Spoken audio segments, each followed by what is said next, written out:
देवेंद्रजी, तेरा वैभव अमर रहे मा हम दिन चार रहे न रहे हे घोषवाक्य, हे विरुद्ध वाक्य घेऊन स्थापना झाली आणि तो विधानसभेच्या निवडणुकीत तुम्ही टॅगलाईन घेतली की कुठे नेऊन ठेवला महाराष्ट्र माझा.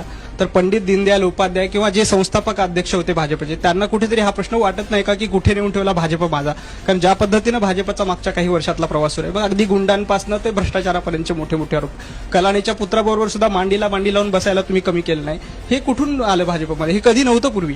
नाही, जेव्हा तुम्ही म्हणता की इलेक्टिव्ह मेरिटसाठी तुम्ही ही सगळी निवडली, पण इलेक्टिव्ह मेरिटचा युक्तिवाद यासाठी पटत नाही जेव्हा मोदीने जेव्हा लोकसभेची निवडणूक लढली तेव्हा 250च्या जवळपास तुमचे उमेदवार निवडून आले. तिथे लोकांनी बघितलं नाही की हा गुंड आहे का काय. लोकांनी ठरवलं होतं भाजपला मतदान द्यायचं, मतदान दिलं. ते मग गुंडच नव्हते त्यावेळेला, प्रामाणिक लोक मोदींनी उभे केले, त्यांना लोकांनी कौल दिला. आता तुम्हाला विश्वास नाही का की आपल्या जोरावर भाजपच्या चिन्हावर विजाब म्हणजे गुंड दिल्याशिवाय आपण निर्भीडपणे आपल्या कामावर निवडून आणू शकतो? लोकांना दिला कुठे?